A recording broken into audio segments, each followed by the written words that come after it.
2003년 7월 경기도 용인. 한 여자가 남편이 절대 열지 말라고 신신당부한 문을 열었습니다.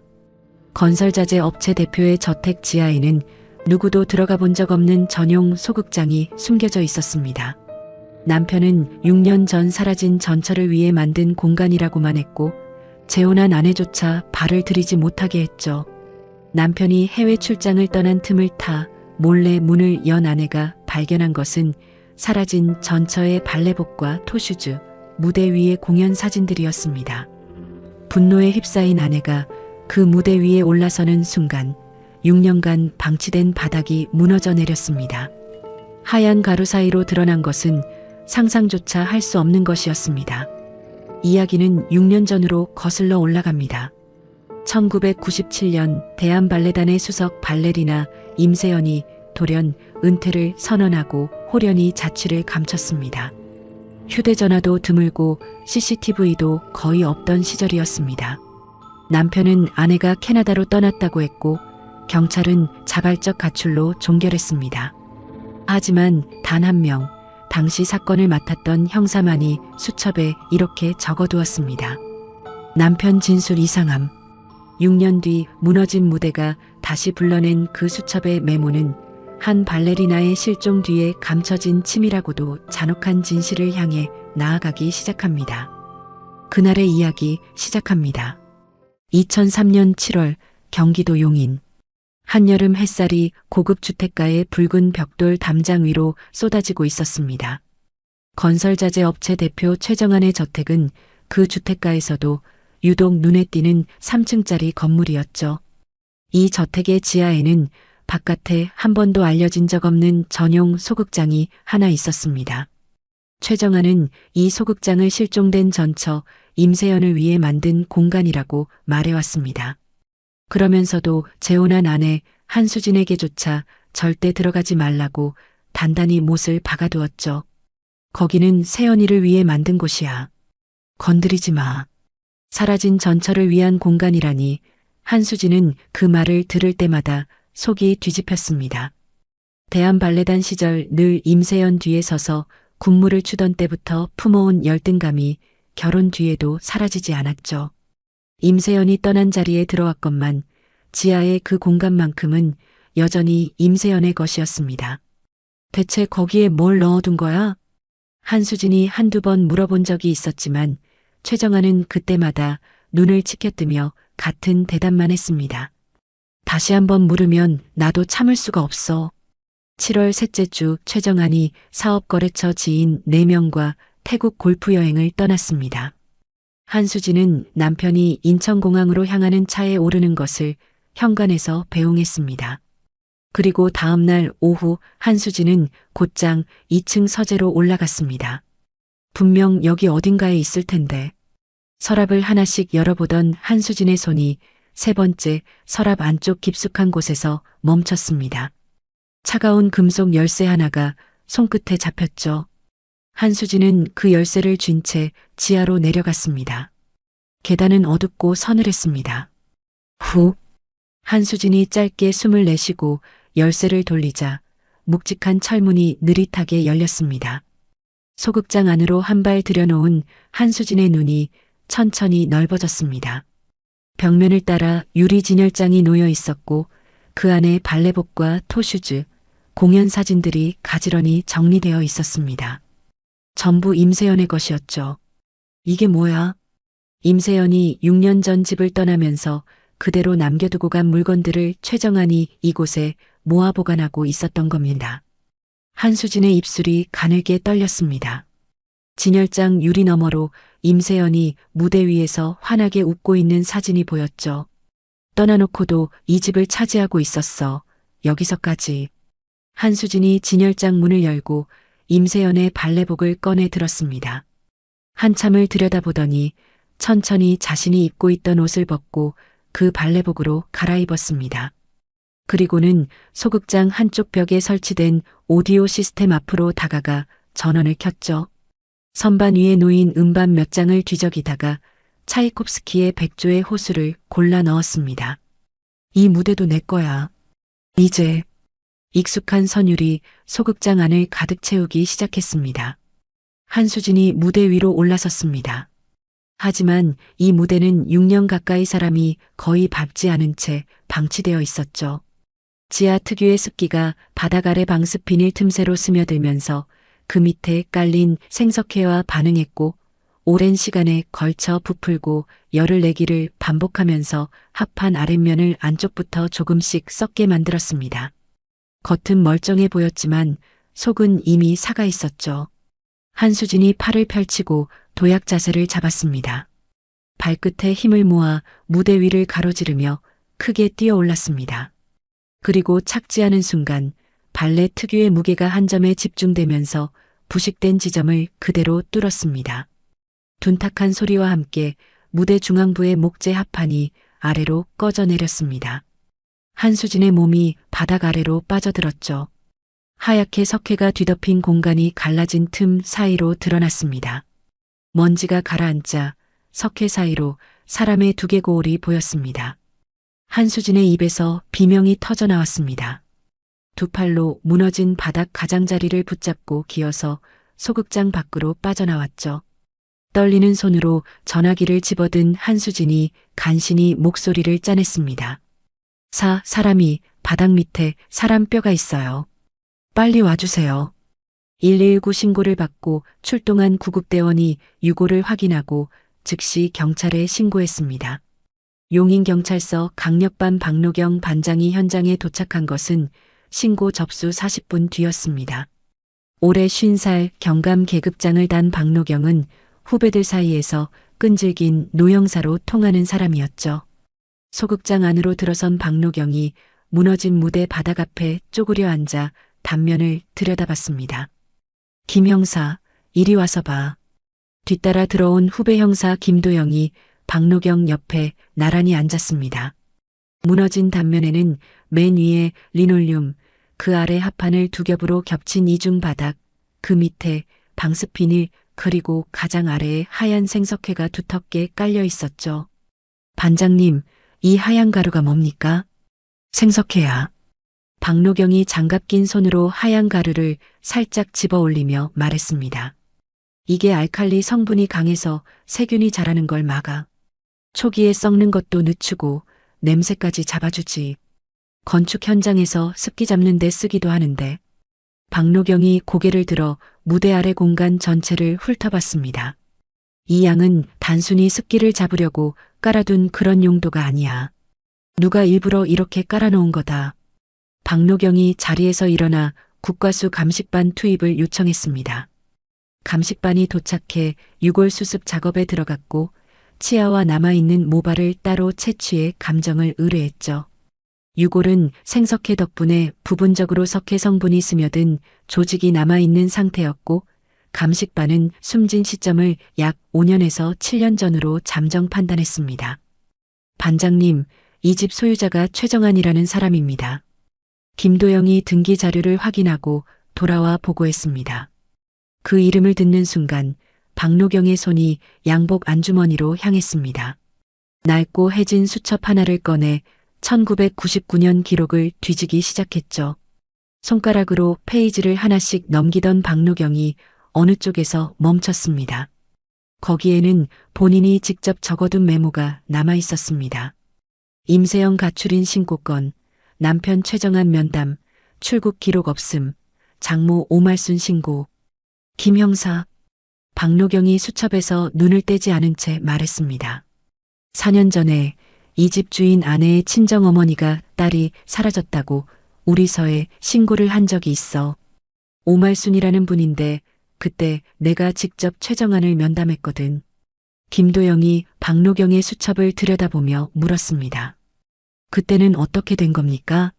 물증이 하나도 없었어. 출국 기록이 없는 건 확인했는데 그것만으로는 어쩔 수가 없었지. 결국 자발적 가출로 분류됐고. 박노경이 수첩을 접으며 말을 이었습니다. 근데 그때 면담하면서 느낌이 이상했어. 아내가 사라졌다는 사람치고 너무 자연스러웠거든. 그래서 여기다 메모를 남겨뒀지. 한수진은 소극장 밖 복도에서 담요를 두른 채 앉아 있었습니다. 얼굴이 하얗게 질려 있었고 두 손을 무릎 위에 올려놓고 있었지만 손끝이 쉬지 않고 떨렸죠. 박노경이 한수진 앞에 의자를 놓고 마주 앉았습니다. 최정한 씨 부인 맞으시죠? 몇 가지 확인할 게 있습니다. 혹시 최정한 씨 전 부인에 대해 아시는 게 있습니까? 한수진이 고개를 들었습니다. 저는 세연이랑 대한발레단 동기였어요.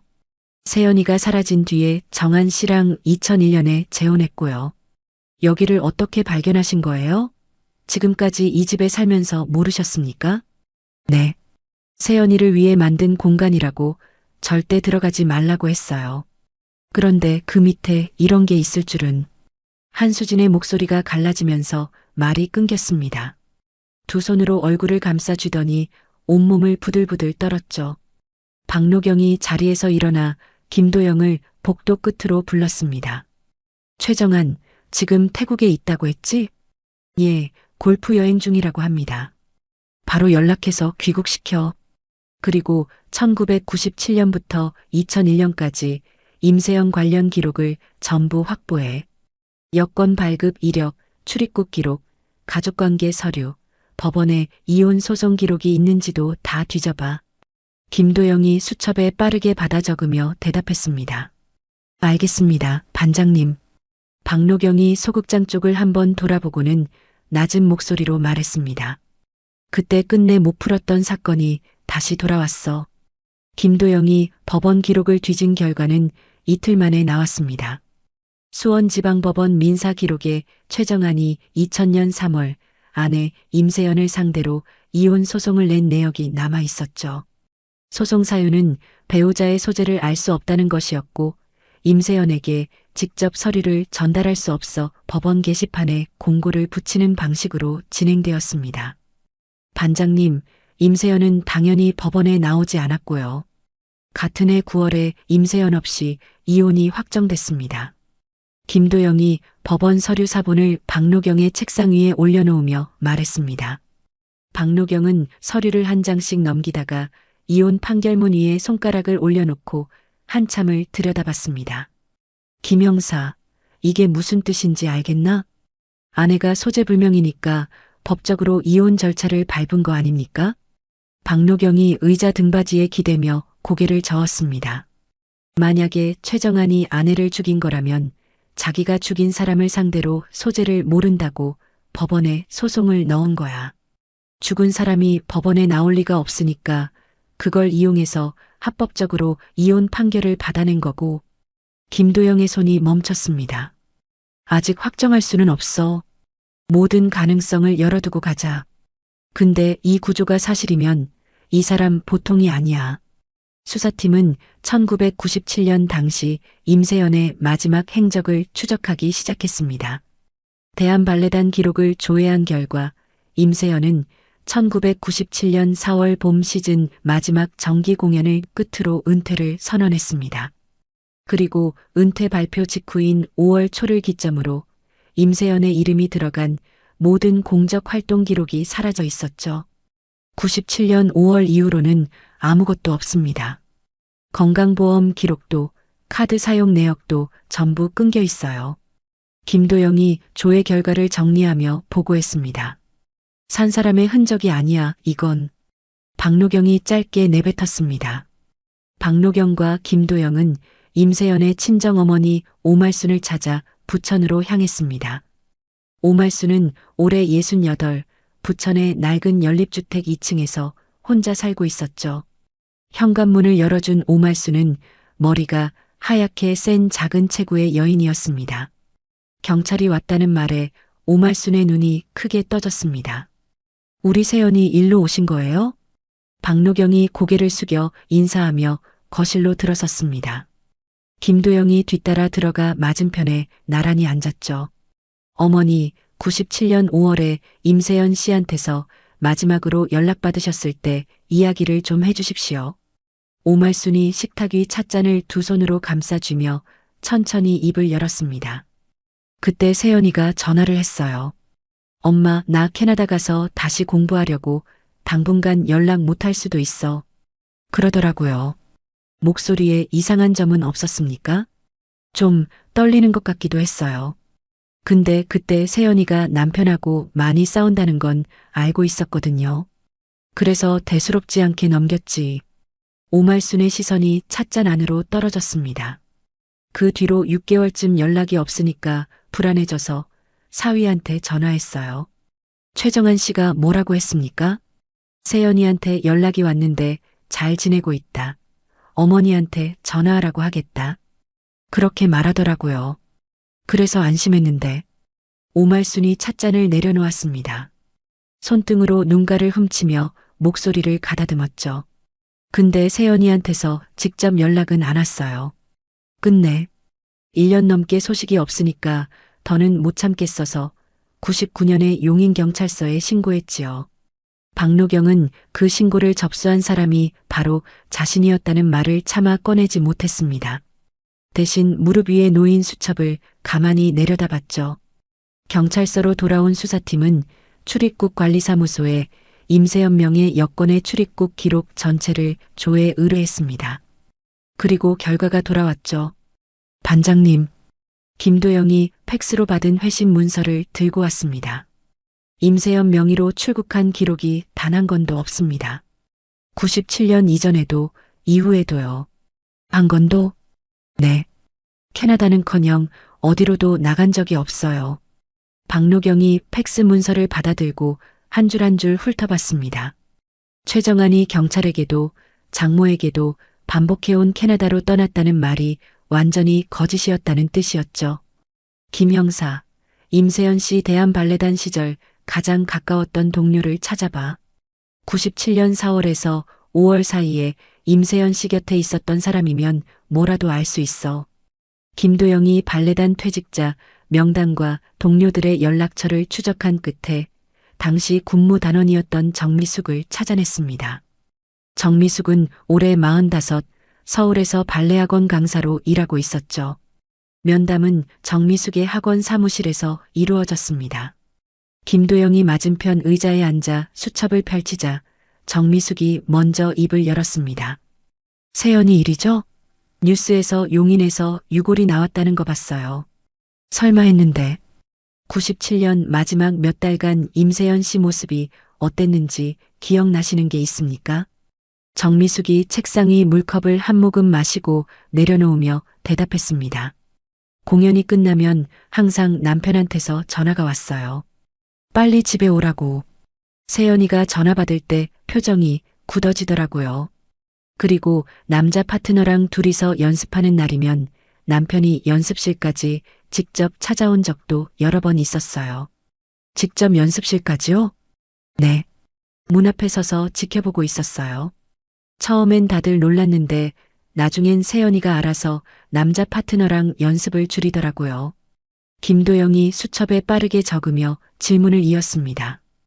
혹시 임세연 씨가 은퇴 전으로 특별히 했던 말이 있습니까? 정미숙이 잠시 시선을 창밖으로 돌렸습니다.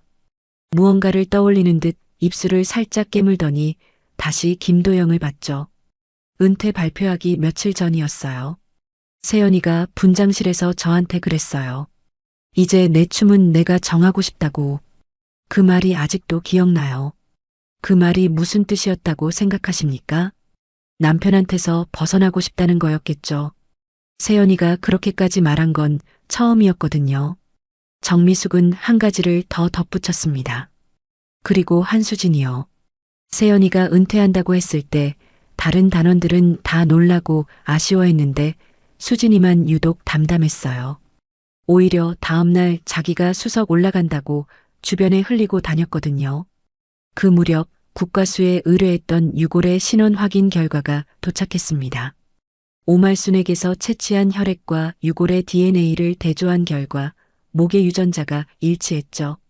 무대 밑에 묻혀있던 유골이 임세연의 것이라는 사실이 과학적으로 확정된 겁니다. 박노경이 감정서를 읽고 책상 위에 내려놓았습니다. 이제 확실해졌어.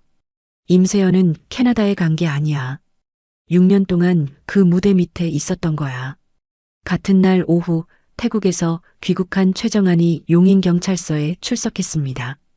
면담실 문을 열고 들어온 최정안은 감색 정장에 넥타이를 단정히 매고 있었죠. 의자에 앉은 최정안이 양손을 가지런히 무릎 위에 올려놓고 박노경을 바라봤습니다. 연락받고 바로 왔습니다. 무슨 일인지 설명해 주시면 성심껏 협조하겠습니다. 박노경은 최정안의 얼굴을 가만히 살폈습니다. 4년 전 이 자리에서 만났을 때와 똑같은 차분함이었죠. 아내가 사라졌을 때도 이랬고 아내의 뼈가 자기 집 바닥에서 나온 지금도 이랬습니다. 박노경이 서류 한 장을 꺼내 탁자 위에 올려놓으며 입을 열었습니다. 최정안 씨, 지금은 참고인 자격으로 면담을 요청드리는 겁니다. 저택 지하 소극장에서 발견된 유골의 신원이 확인됐습니다. 최정안의 눈이 서류 위를 스쳤지만 표정은 변하지 않았습니다. 그렇습니까? 누구로 확인이 된 겁니까? 전부인 임세연 씨입니다.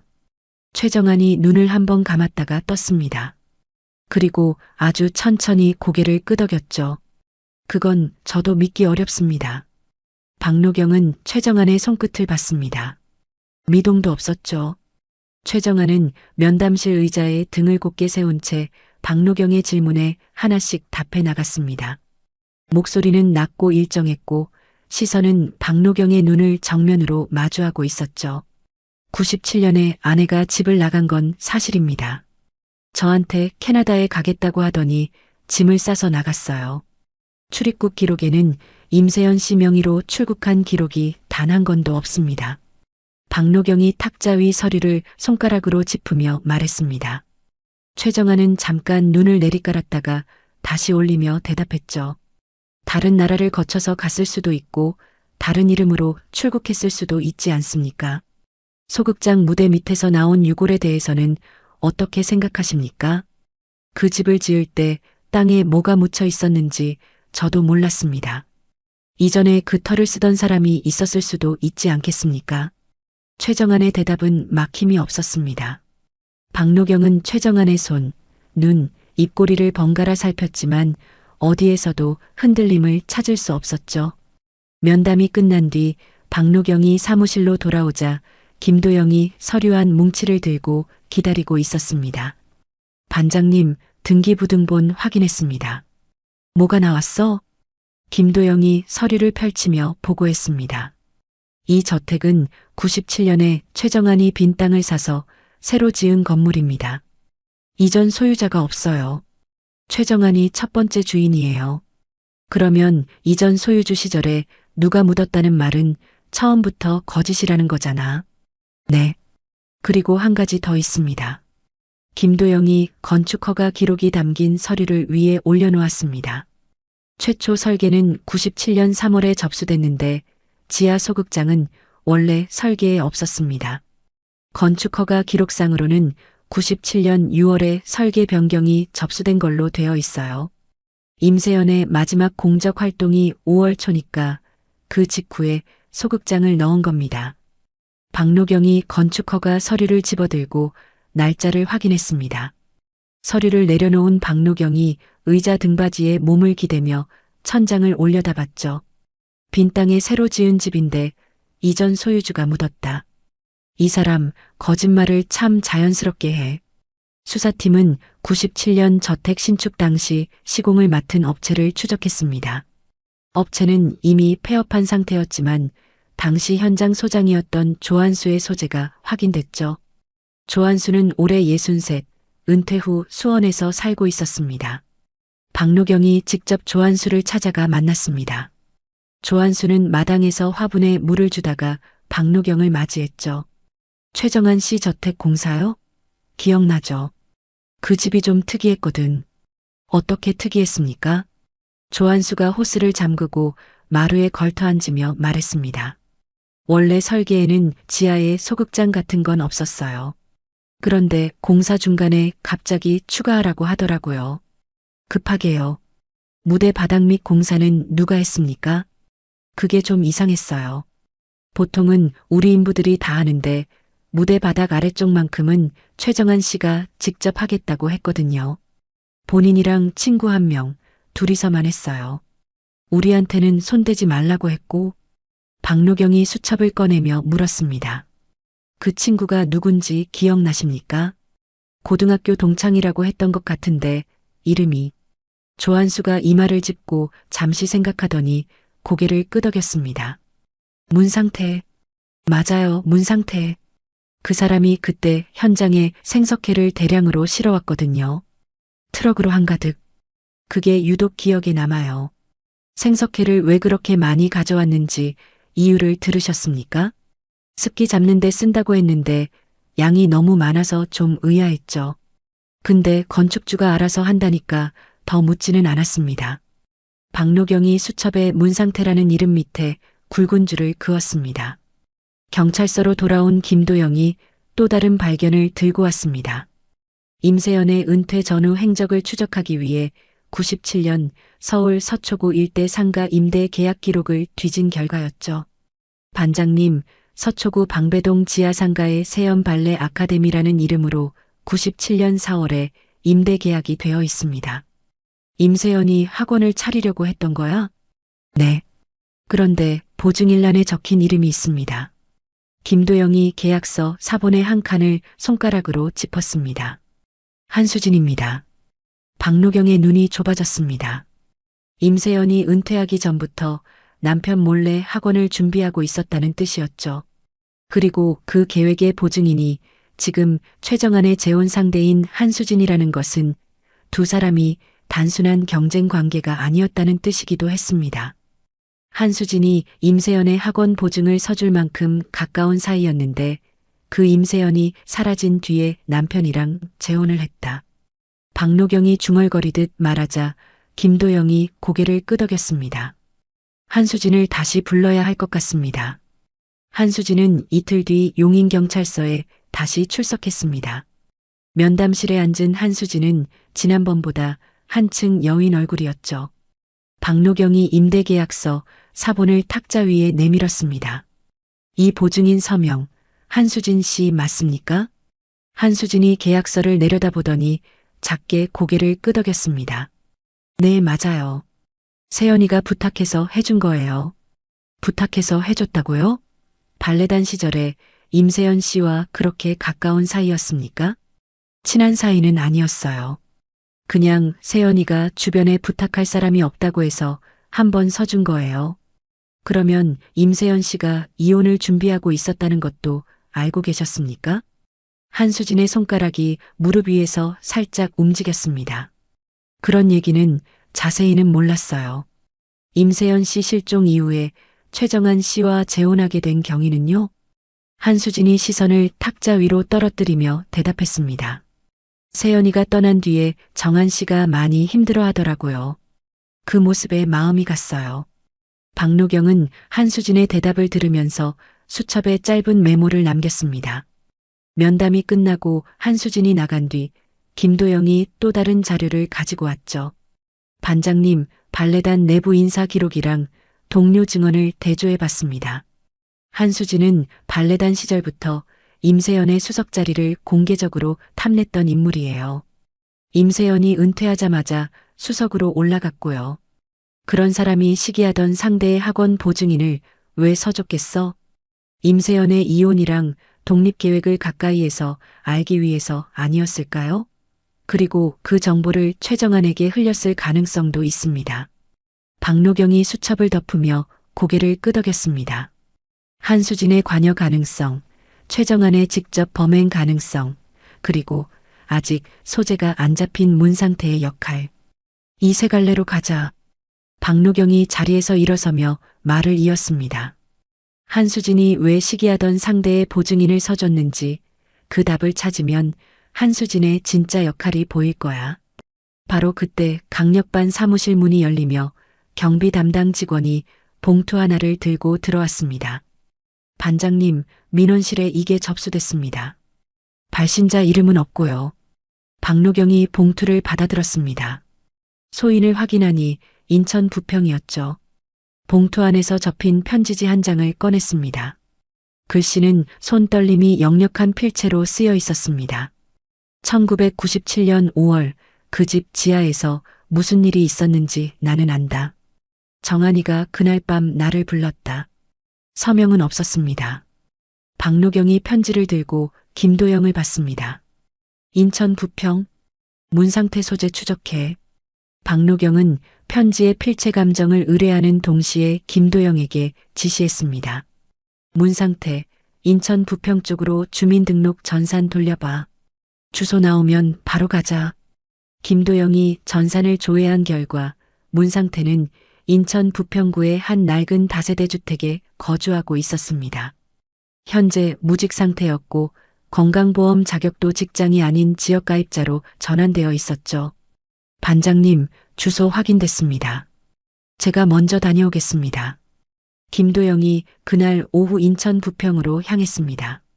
다세대 주택 3층 복도 끝에 있는 문상태의 집 앞에 서자 안쪽에서 텔레비전 소리가 흘러나오고 있었죠. 초인종을 누르자 한참 만에 문이 열렸습니다. 문상태는 올해 46이었지만 그보다 훨씬 늙어 보였습니다. 광대뼈가 도드라질 만큼 수척한 얼굴에 눈밑이 검게 내려앉아 있었고 입술이 바짝 말라 갈라져 있었죠. 알코올 의존증의 징후가 한눈에 드러나는 몸이었습니다. 누구세요? 용인경찰서 강력반 김도영 형사입니다. 잠깐 이야기 좀 나눌 수 있겠습니까? 문상태가 멍한 눈으로 김도영의 신분증을 들여다보더니 아무 말 없이 문을 더 열어주었습니다. 거실에 들어선 김도영의 시선이 탁자 위에 머물렀죠. 소주병 대여섯 개가 어지럽게 놓여 있었고 그 사이에 오래된 사진 한 장이 있었습니다. 사진 속에는 젊은 시절의 최정환과 문상태, 그리고 환하게 웃고 있는 임세연이 나란히 앉아 있었죠. 이 사진 누구랑 찍은 겁니까? 문상태가 사진 쪽을 힐끗 보더니 소파에 주저앉았습니다. 옛날 거예요. 정한이 업체 회식 때. 김도영이 맞은편 의자에 앉아 수첩을 꺼냈습니다. 문상태 씨 용인경찰서 민원실에 편지 한 통이 접수됐습니다.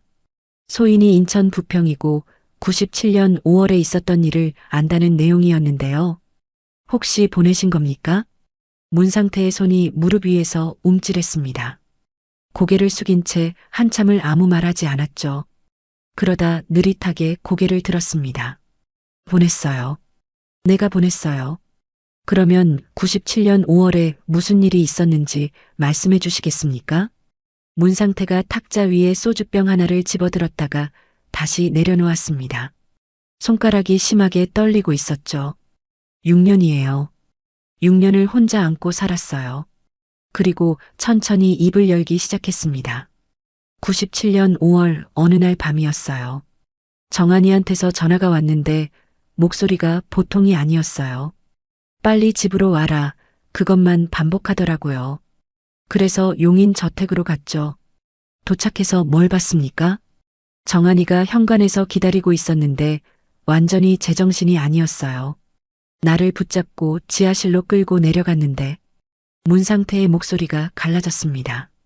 두 손으로 얼굴을 감싸더니 한참을 그 자세로 있었죠. 세연 씨가 쓰러져 있었어요. 바닥에 움직이지 않았고요. 최정한 씨가 뭐라고 했습니까? 사고였다고. 세연이가 계단에서 넘어졌다고. 도와달라고 했어요. 그래서 어떻게 했습니까? 문상태가 손을 내리고 허공을 응시하며 말했습니다. 겁이 나서 정한이가 시키는 대로 했어요. 정한이가 자기 업체 창고에서 가져온 생석회를 지하실에 부었고 그 위에 비닐을 덮는 작업을 새벽까지 같이 했어요. 정한이는 그 뒤에 공사 중이던 집에 소극장을 추가해서 그 위에 무대 바닥을 깔겠다고 했고요. 김도영은 수첩에 적으면서도 문상태의 표정을 놓치지 않았습니다. 문상태의 눈에는 6년간 잠기지 않았던 무언가가 흘러넘치고 있었죠. 김도영이 경찰서로 돌아와 보고를 마치자 박노경이 수첩을 꺼내 1999년 기록을 펼쳤습니다. 그리고 김도영이 가져온 법원 기록을 그 옆에 나란히 놓았죠. 김 형사, 이거 봐. 박노경이 수첩의 한 줄을 손가락으로 짚었습니다. 99년에 내가 최정한을 면담했을 때 이 사람이 뭐라고 했냐면 아내에게 가끔 연락이 온다고 했어. 그리고 법원 서류 쪽으로 손가락을 옮겼습니다. 근데 2000년 3월에 법원에는 아내의 소재를 알 수 없다고 이혼 소송을 넣었어. 경찰한테는 살아있다고 하고 법원에는 사라졌다고 한 거야. 같은 시기에 김도영이 두 서류를 번갈아 보며 입을 열었습니다. 정반대 진술을 한 거네요. 그것만이 아니야. 박노경이 의자에서 몸을 앞으로 기울이며 말했습니다. 문상태 진술에서 최정안이 사고였다고 했잖아. 그런데 소극장 설계 변경이 임세연이 사라지기 전에 이루어졌어. 정말로 우발적인 사고였으면 사고가 일어나기 전에 시신을 숨길 구조물을 미리 설계할 수가 없지. 김도영의 눈이 커졌습니다. 최정안이 문상태한테도 거짓말을 한 겁니까? 그렇다고 봐야지. 문상태는 사고라는 말을 6년 동안 믿고 산 거야. 박노경은 다음날 아침 문상태를 다시 만났습니다. 이번에는 박노경이 직접 인천 부평으로 내려갔죠. 문상태의 집 거실은 전날과 다를 바 없이 소주병이 널려 있었습니다. 문상태 씨, 한 가지 확인할 게 있습니다. 박노경이 소파 맞은편에 앉으며 말했습니다. 최정안 씨가 사고라고 했다고 하셨죠. 그런데 소극장 설계 변경이 임세연 씨가 사라지기 전에 접수되어 있습니다. 사고가 일어나기도 전에 시신을 묻을 공간을 미리 만든 겁니다. 문상태의 얼굴에서 핏기가 빠졌습니다. 두 손을 깍지 낀 채 고개를 떨구었죠. 나도 계속 이상했어요. 뭐가 이상했습니까? 정한이가 그날 밤 나를 불렀을 때 사고였다고 했는데 그치고는 너무 침착했어요. 생석회를 어디서 가져왔는지, 비닐을 어떻게 까는지 전부 다 알고 있는 것처럼 움직였거든요. 문상태가 떨리는 목소리로 이어갔습니다. 사고가 아니라 미리 계획한 게 아닌가, 그 생각을 6년 내내 했어요. 근데 차마 입을 열 수가 없었어요. 왜 못 열었습니까? 내 거래처가 전부 정한이 업체였어요. 건자재 납품하는 곳 10군데 중에 8군데가 정한이 쪽이었고요. 정한이가 손 끊으면 나는 그날로 끝이었어요. 박노경은 아무 말 없이 수첩에 적었습니다. 문상태가 코를 훌쩍이며 덧붙였죠. 그래서 술로 버텼어요. 그게 6년이에요. 경찰서로 돌아온 김도영이 새로운 자료를 가지고 와 있었습니다. 최정안의 사업 기록을 뒤지던 중 발견한 것이었죠. 반장님, 97년 5월에 최정안 업체에서 생석회 200포대가 출고된 기록이 있습니다. 약 4톤이에요. 4톤? 일반 건축 현장에서 쓰는 양이 아니잖아. 네. 그리고 출고처가 용인 저택 현장이 아니라 자가 사용으로 되어 있습니다. 박노경이 출고 기록을 받아들었습니다. 서류를 내려놓은 뒤 사무실 화이트보드 앞에 섰죠. 보드에 적힌 내용을 하나씩 손가락으로 짚어나갔습니다. 생석회 출고 기록, 소극장 설계 변경 시점, 문상태 진술, 출국 기록 부재, 경찰이랑 법원의 한 이중 진술. 5가지를 다 짚은 뒤 박노경이 김도영을 돌아봤습니다. 전부 97년 5월을 가리키고 있어. 구속영장 청구 준비하자. 김도영이 고개를 끄덕이며 자리로 향했습니다. 최정안은 이 시점까지 참고인 신분으로 자택에 머물고 있었습니다. 박노경은 영장 청구를 준비하면서도 최정안의 동향을 수사팀에 주시하게 했죠. 그리고 바로 다음 날 새벽 수사팀에서 연락이 왔습니다. 반장님, 최정안이 새벽 4시에 집을 나섰습니다. 차가 인천 부평 방향으로 가고 있어요. 박노경이 전화기를 쥔 손에 힘을 주었습니다. 문상태한테 가는 거야. 미행 놓치지 마. 수사팀이 최정안의 차량 이동 경로를 추적한 결과 최정안은 인천 부평 문상태의 다세대 주택 앞에 도착해 약 40분간 머물다가 돌아갔습니다. 김도영이 그 직후 문상태에게 전화를 걸었습니다. 하지만 전날까지 6년 묵은 이야기를 쏟아놓던 사람이 아니었죠. 더 이상 할 말 없습니다. 문상태의 목소리는 극도로 위축되어 있었습니다. 김도영이 몇 차례 더 말을 걸었지만 같은 대답만 반복하다가 전화가 끊겼죠. 반장님, 문상태가 완전히 입을 닫았습니다.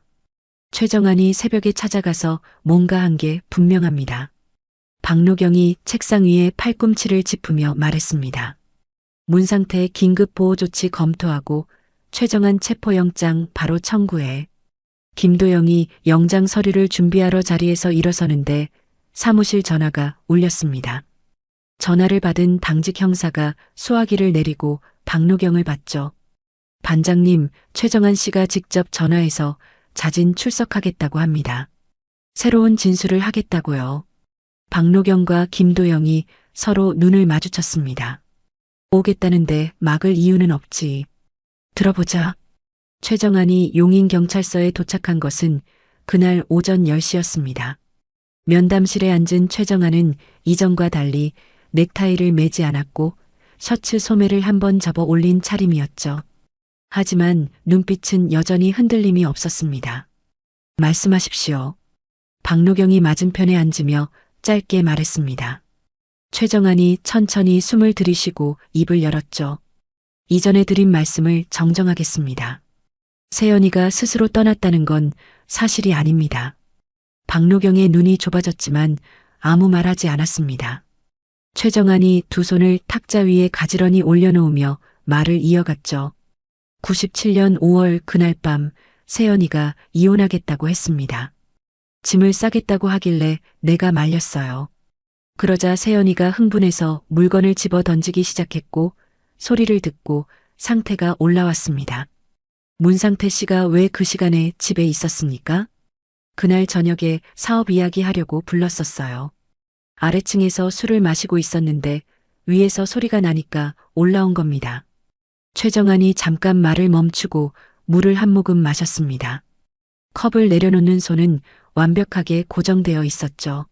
상태가 세연이를 말리려고 했는데 실랑이를 하다가 세연이를 밀쳤어요. 세연이가 계단 아래로 떨어졌고 그게 끝이었습니다. 나는 이미 숨진 아내를 어쩔 수 없이 상태랑 같이 묻은 겁니다.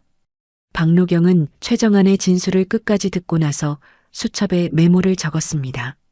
펜을 내려놓지 않은 채 최정한의 눈을 봤죠. 그러면 최정한 씨는 직접 손을 대지 않았다는 말씀입니까? 그렇습니다. 나는 죽인 게 아니라 묻은 겁니다.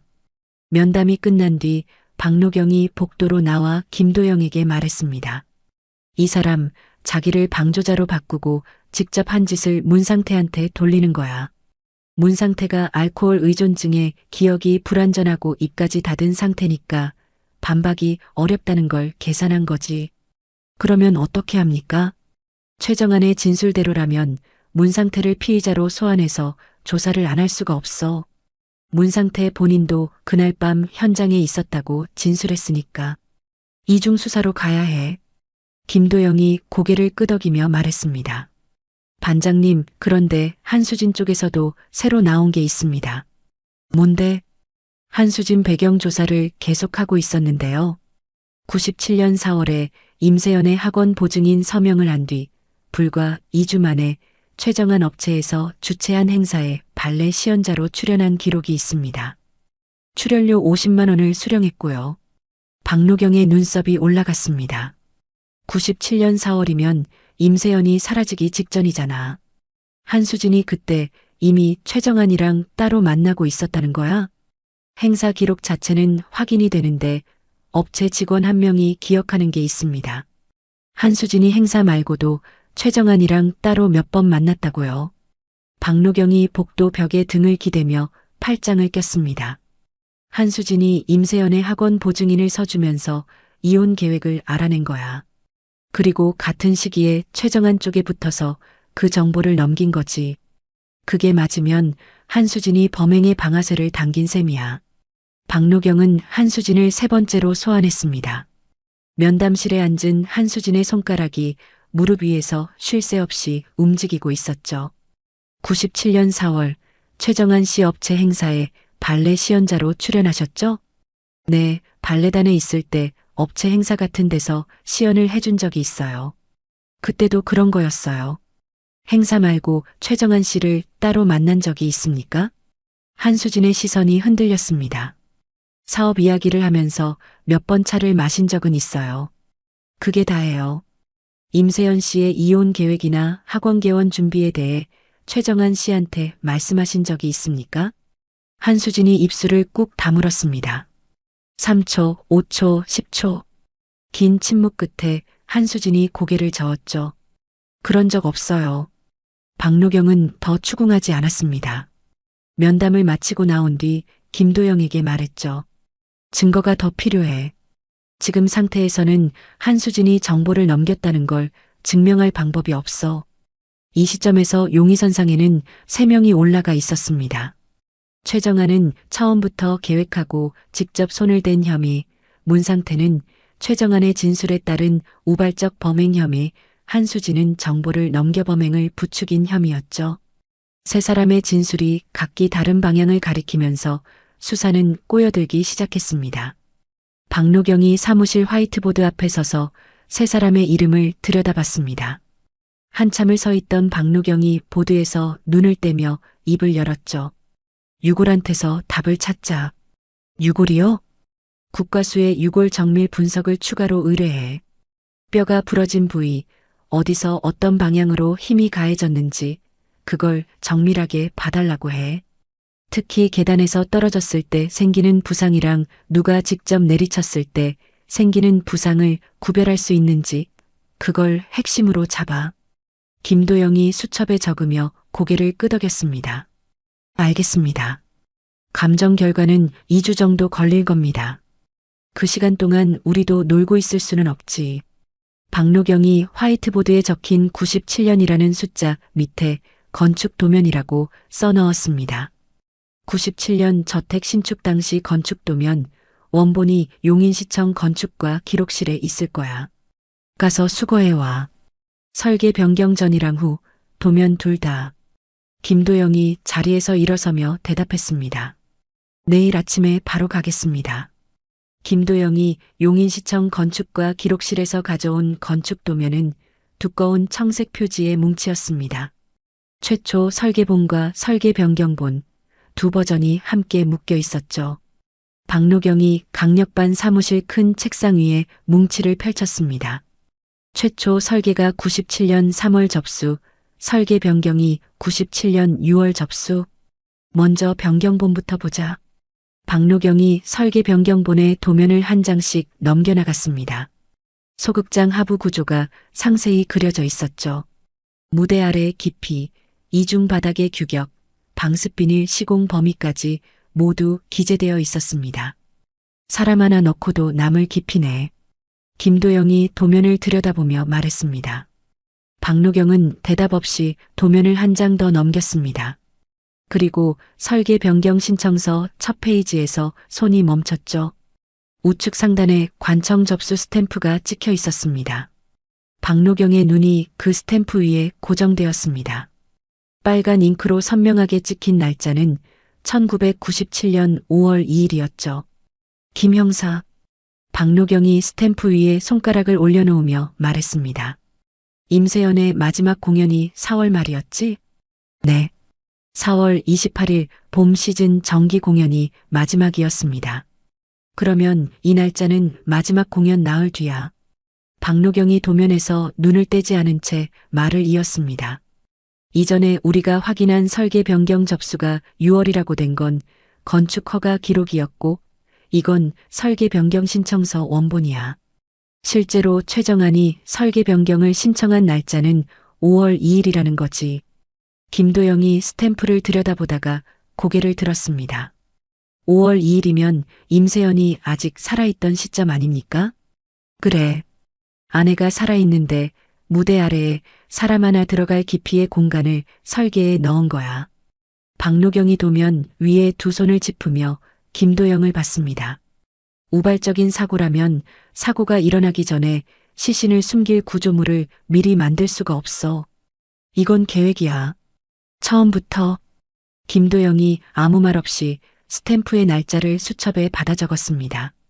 바로 그날 오후 국과수에서 유골 정밀 분석 결과가 도착했습니다. 김도영이 감정서를 받아들고 박노경의 책상으로 뛰어왔죠. 반장님, 결과 나왔습니다. 박노경이 감정서를 받아 펼쳤습니다. 핵심 내용은 두 가지였죠. 임세연의 두개골 뒤쪽의 둔기로 내리쳐서 생긴 골절이 확인되었다는 것, 그리고 그 골절의 형태와 각도가 계단에서 떨어져서 한번 부딪힌 것이 아니라 멈춰 있는 상태에서 뒤쪽으로부터 최소 2번 이상 반복해서 내리친 것에 해당한다는 것이었습니다. 계단 추락이 아니라 반복 타격. 박노경이 감정서를 내려놓으며 말했습니다. 문 상태가 밀쳐서 떨어졌다는 최정안의 진술은 이걸로 끝이야. 박노경이 자리에서 일어섰습니다. 최정안 체포하자. 지금 바로. 최정안은 그날 저녁 자택에서 체포되었습니다. 수갑이 채워지는 순간에도 최정안은 소리 하나 지르지 않았죠. 용인경찰서로 연행된 최정안은 취조실에 앉자마자 입을 열었습니다. 변호사 접견을 요청합니다. 변호사 접견이 끝난 뒤 취조가 재개되었습니다. 박노경이 최정안의 맞은편에 앉았고 김도영이 옆에서 기록을 맡았죠. 박노경이 먼저 설계 변경 도면을 최정안 앞에 펼쳤습니다. 접수 스탬프가 찍힌 부분을 손가락으로 짚었죠. 이 날짜 보이십니까? 97년 5월 2일.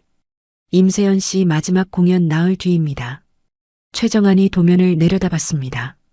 아내가 살아있을 때 무대 아래에 사람 하나 들어갈 깊이의 공간을 왜 설계에 넣었습니까? 최정안의 오른손 손가락 끝이 미세하게 떨렸습니다. 박노경은 그 떨림을 놓치지 않았죠.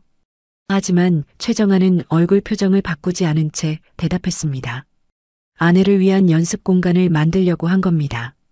다른 뜻은 없었습니다. 박노경이 도면을 옆으로 밀어놓고 국과수 감정서를 꺼냈습니다. 임세연 씨의 두개골 뒤쪽의 둔기에 의한 골절이 확인됐습니다. 떨어져서 한 번 부딪힌 게 아니라 뒤에서 최소 2번 이상 반복해서 내리친 것으로 감정이 나왔습니다. 박노경이 감정서를 최정안 앞으로 밀어놓으며 말했습니다. 문 상태가 밀쳐서 넘어진 거라면 두개골 뒤쪽에 2번 이상 타격이 어떻게 생깁니까? 최정안이 감정서를 내려다봤습니다. 긴 침묵이 취조실을 채웠죠. 10초, 20초. 최정안이 천천히 입을 열었습니다. 상태가 넘어진 세연이를 다시 때렸을 수 있습니다. 문 상태가요? 그렇습니다. 박노경은 감정서를 거두지 않았습니다.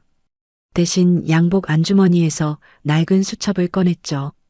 1999년 기록이 적힌 페이지를 펼쳐 최정안 앞에 놓았습니다.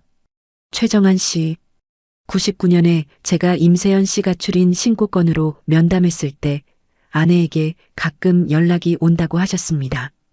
박노경이 수첩 옆에 법원 서류를 나란히 놓았습니다. 그런데 같은 시기에 법원에는 아내의 소재를 알 수 없다고 이혼 소송을 넣으셨어요. 경찰한테는 살아있다고 하고 법원에는 사라졌다고 하셨습니다. 같은 시기에 왜 정반대의 말을 하셨습니까? 최정안의 시선이 처음으로 흔들렸습니다. 정면을 바라보던 눈이 수첩과 법원 서류 사이를 오가더니 탁자 한쪽 구석으로 떨어졌죠.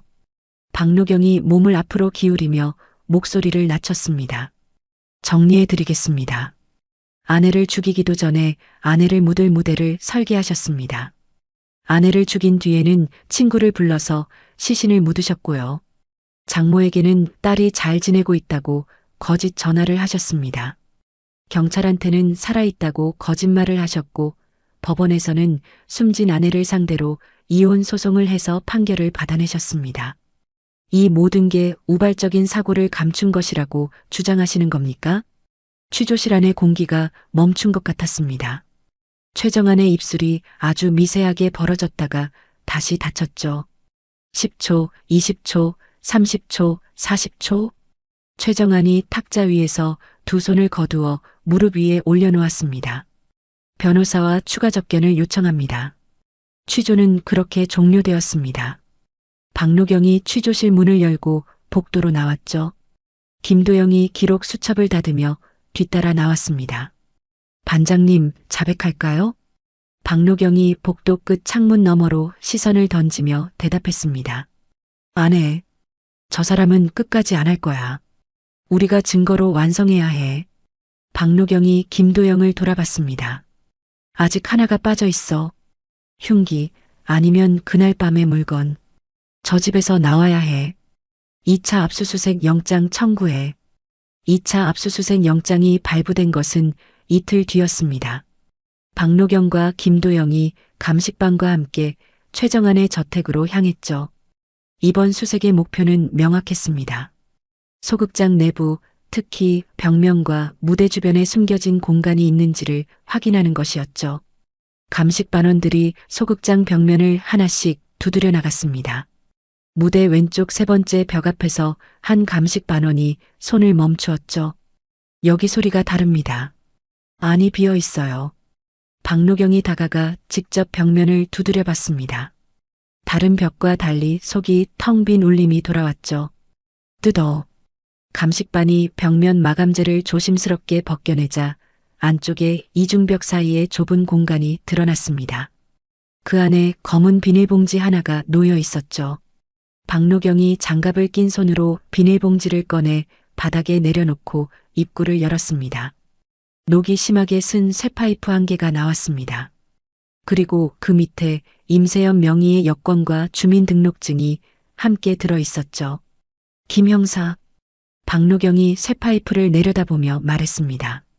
임세연이 캐나다에 갔다고 했는데 여권이 여기 있어. 김도영이 여권을 들여다봤습니다. 출국 도장은 단 하나도 찍혀 있지 않았죠. 떠날 수가 없었던 거네요. 여권을 뺏겼으니까. 박노경이 감식반을 돌아봤습니다.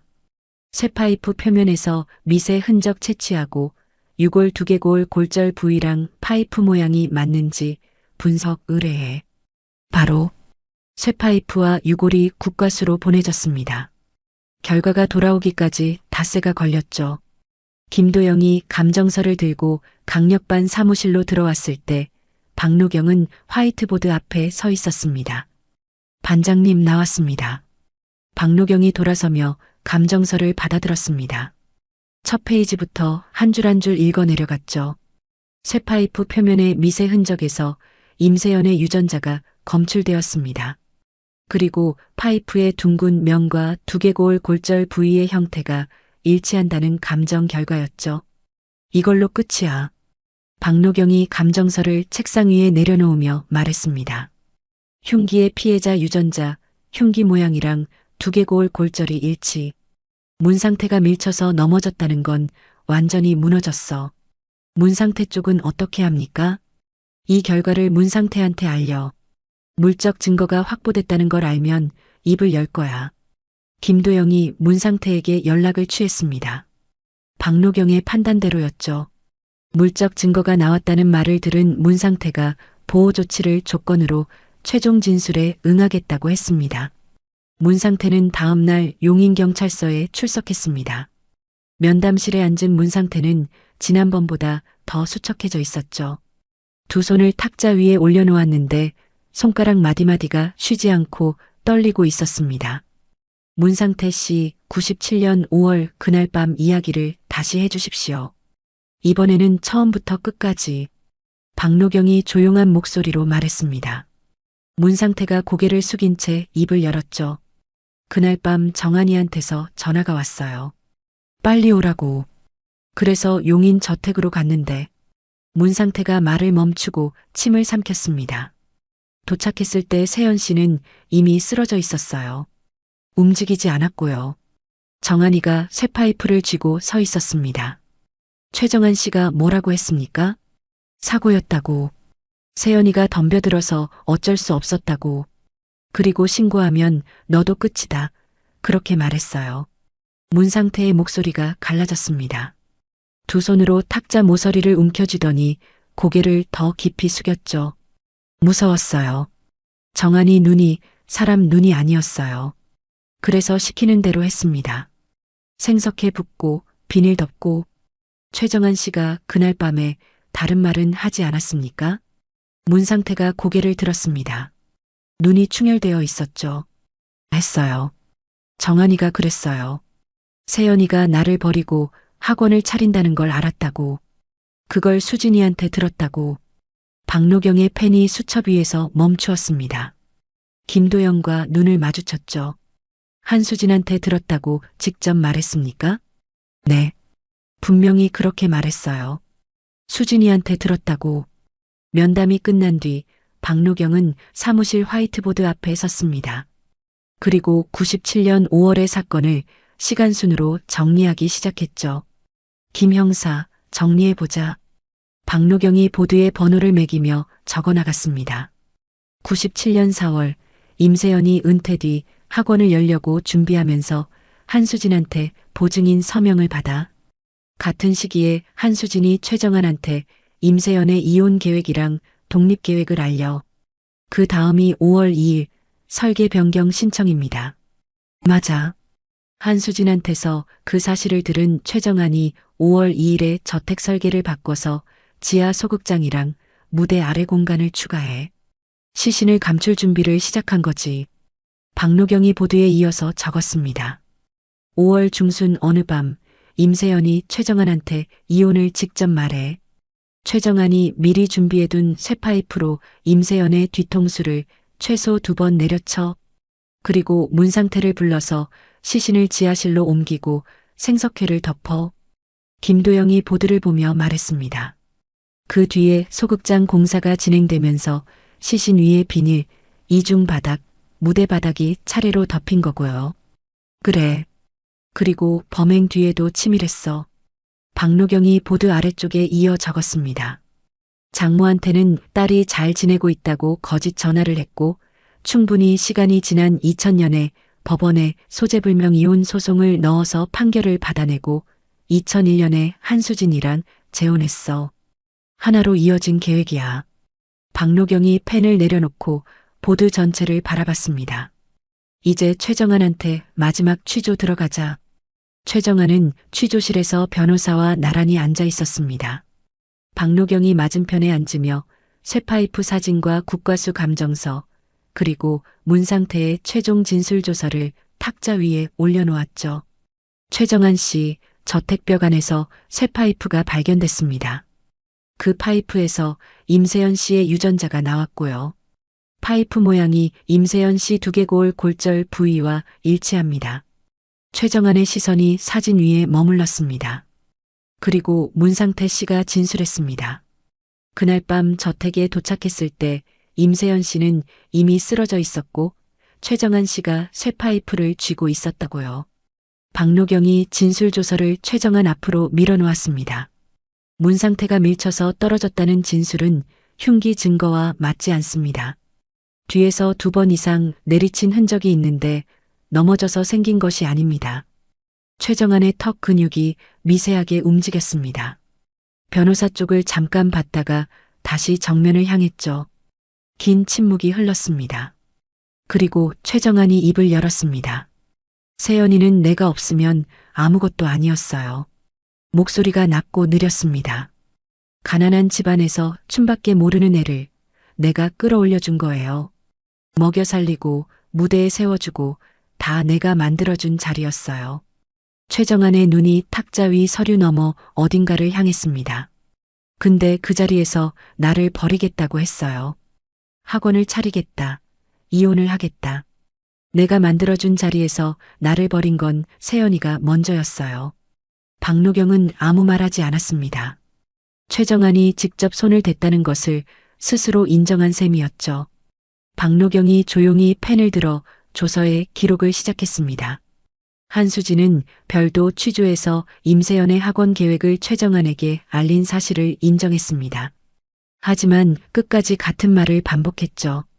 그게 이런 일이 될 줄은 몰랐어요. 정말 몰랐어요.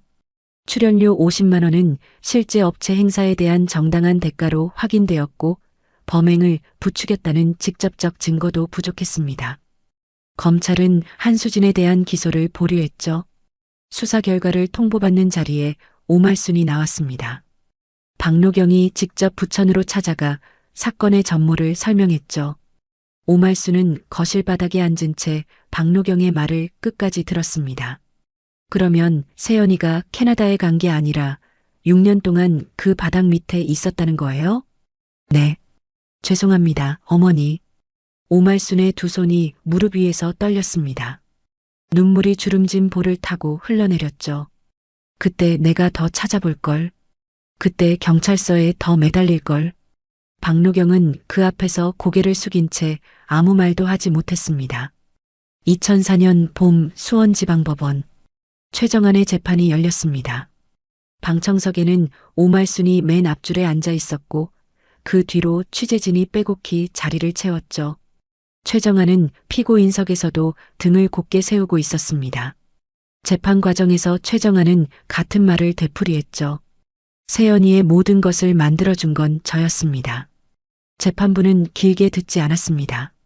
아내가 살아있을 때 미리 시신을 감출 구조물을 설계한 점 6년간 장모에게 거짓 안부를 전하고 경찰과 법원에 정반대의 진술을 하며 조직적으로 사실을 감춘 점 피해자 가족에 대한 지속적인 속임을 모두 무겁게 보았죠. 판결은 무기징역이었습니다. 선고가 내려지는 순간 최정안의 표정은 변하지 않았습니다.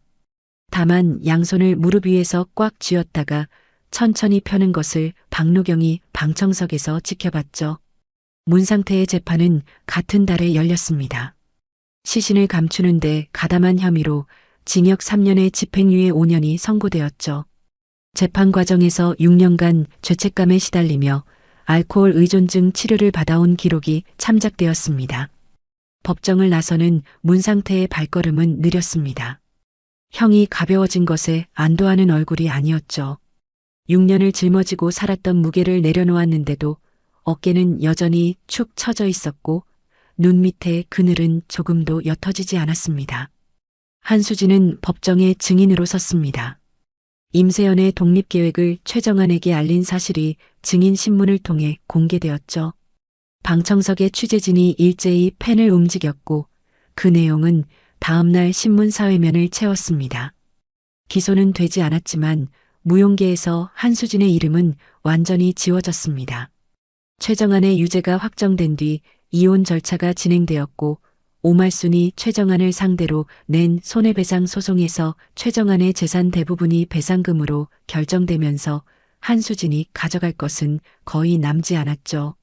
수석 발레리나의 자리도 사모님의 저택도 한수진이 탐냈던 것들은 전부 사라졌습니다. 한수진은 용인의 그 집에서 짐을 싸서 나왔고 아무도 한수진이 어디로 갔는지 묻지 않았죠. 오말순은 딸의 유고를 인도받았습니다. 부천의 작은 납골당에 안치하면서 납골함 옆에 사진 한 장을 함께 놓아두었죠. 임세연이 대한발레단 수석이던 시절 봄 시즌 마지막 정기 공연에서 무대 한가운데 서 있는 모습이었습니다. 세연아, 엄마가 왔어. 오말순이 납골함 위에 손을 올려놓고 한참을 서 있었습니다. 2004년 가을 대한발레단이 정기 공연에서 임세연을 추모하는 헌정 무대를 마련했습니다. 임세연이 마지막으로 섰던 작품을 그대로 올렸죠. 1막에서 주인공이 사랑에 배신당해 숨을 거두는 장면이 이어질 때 객석 세 번째 줄에 앉아있던 오말순이 조용히 눈을 감았습니다. 무대 뒤 통로에서 정미숙이 공연을 지켜보고 있었습니다. 발레학원 강사복 위에 카디건을 걸친 정미숙의 눈가가 붉어져 있었죠. 이제 내 춤은 내가 정하고 싶다. 97년 임세연이 마지막 공연을 끝내고 분장실에서 했던 그 말이 정미숙의 귓가에 맴돌았습니다.